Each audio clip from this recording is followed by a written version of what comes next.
Okay, after much speculation, Honda has revealed pricing on the 2026 Prelude.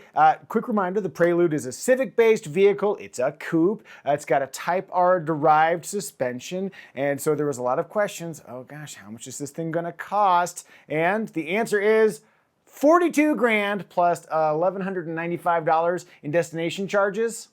I'm just gonna let you sit with that for a second.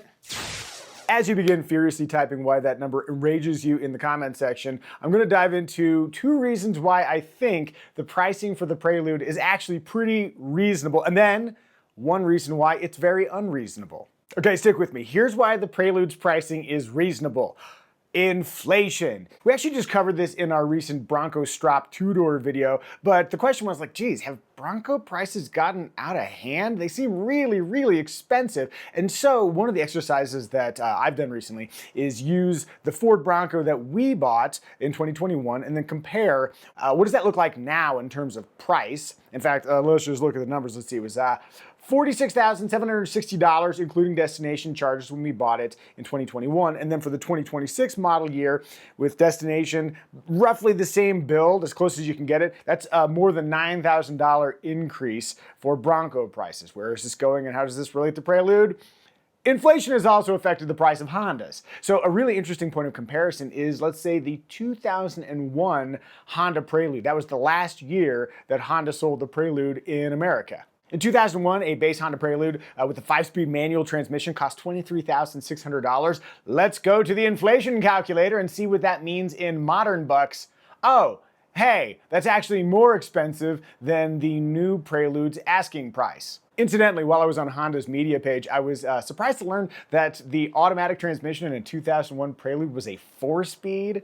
I actually owned a Honda Del Sol in the mid-90s that had a 4-speed automatic, but I was just like, oh gosh, those were tough times for auto drivers. That was a very, very slow Del Sol. So while $42,000 sounds like a lot of money, and indeed it is, by inflationary standards, it's less expensive than the 2001 model. In short, the value of US currency has dropped about 20% over the last 5 years. Consequently, Honda Prelude prices have risen, as have the prices for almost everything else.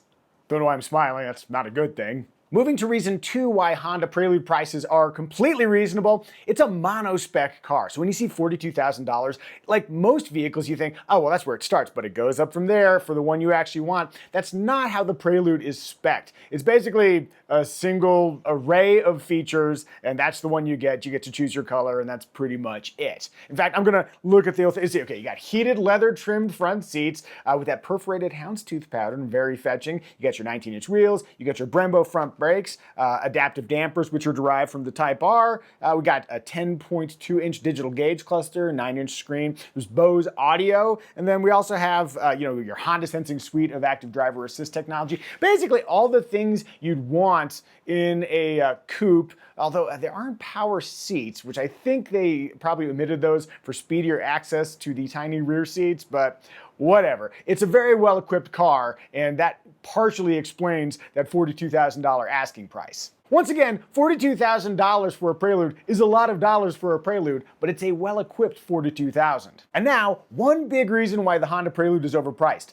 Premise confusion. Okay, so let's talk about powertrain. The powertrain is the 2-motor setup that you find in the Honda Civic Hybrid as well. It makes the exact same power output. It's a very efficient setup too, though actually the Honda Civic is a little more efficient, but it's also less fun to look at.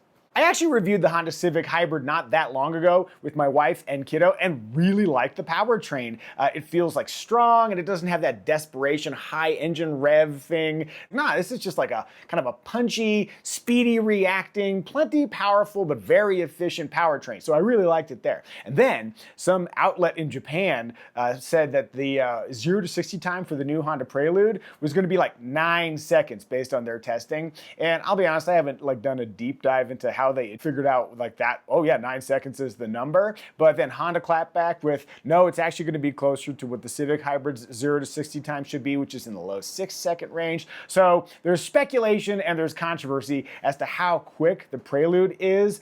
But Either well, actually, that's a pretty big chasm. 9 seconds is putting you close to like Nissan Sentra territory. It's actually slower than a Nissan Sentra 0 to 60, whereas 6 seconds is more acceptable. But even at 6 seconds, it's not like, oh yeah, this is a blistering fast performance car. When you look at the new Honda Prelude, especially from the back end, it's the kind of vehicle that I think maybe you could say, like from a distance, like, well, is that a Porsche up there? You get that like horizontal line. It suggests a performance-oriented vehicle, certainly sporty driving. And with a sporty driving look, there is the assumption that you're also going to have a sporty driving powertrain feel. Like there's going to be, like some real power there. And that's really not the premise. The premise of the Honda Prelude, the new one for the 6th generation, is grand touring in efficient fashion and style too. And along the way to your weekend destination, the Prelude should be engaging to steer, hence all the Type R bits in the suspension zone. Knowing that they were going to repurpose the powertrain from the Civic Hybrid, it seems like Honda wanted to infuse some excitement, auditorially speaking,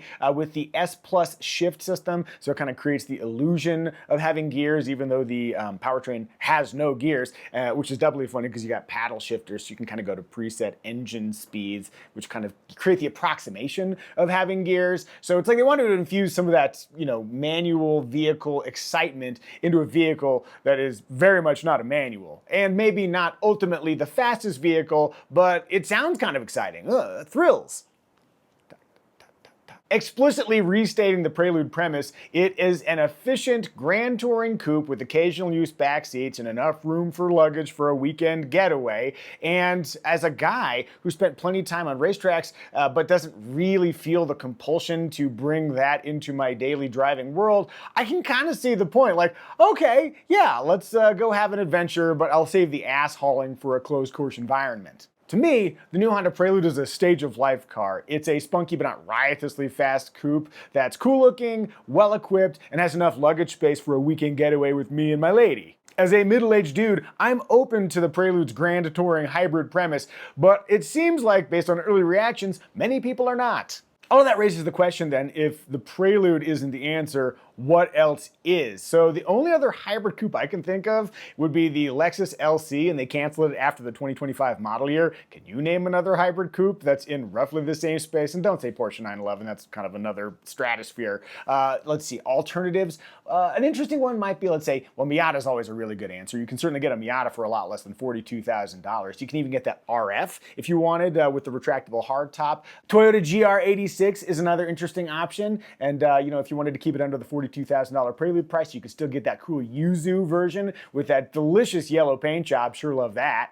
I suppose you could buy a Mustang, get that Adriatic blue metallic with the stripes. I don't know if you're a Mustang person, but that's a choice you could make. Or, hey, BMW 2 Series. That costs a little bit less than the Prelude starting price. Granted, you might need to add a few options if you wanted it to be, basically equivalent. But if you wanted just a little getaway coupe, that's a way you could do it. When cross-shopping Prelude, one of the most interesting options to me is the Nissan Z. It starts about $43,000, but you can get a manual transmission, so you don't have to fake those shifts. You can actually shift. It's rear-wheel drive, and it's got a 400 horsepower twin-turbocharged V6.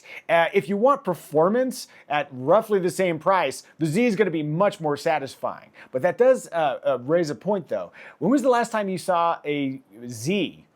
Nonetheless, if you want more power or a lower asking price than the Honda Prelude, you have a variety of options. I guess I should also mention the Honda Civic Hybrid hatchback would be a really great option. It's more efficient than the Prelude. It has the exact same power output, and it's like way cheaper. So although it's less cool to look at, although I really like the look of the Honda Civic Hybrid and I would happily drive one. So with definitive Prelude prices now out in the world, we can come to a few conclusions. Conclusion number one, at $42,000, the Prelude is expensive, but based on inflation and feature set, that may be a justifiable 42 grand. Takeaway number two, the Honda Prelude is not a sports car, so don't expect it to be one. It is a very efficient two-door hybrid coupe, made for grand touring. Takeaway number three, there seems to be a division between what people think the Prelude ought to be and what the 6th generation Prelude actually is. And that may make it a hard sell, unless you're just a middle-aged dude who just wants to cruise comfortably to wine country with his lady. So what do you think? Now that we know the price, did Honda hit or miss the mark with the Honda Prelude? And question number two, should I do more videos like this where we talk about topics? Or should I just stick to car reviews? I'm open to your input. Either way, you made it to this part of the video, which means you've earned a high five. Up top.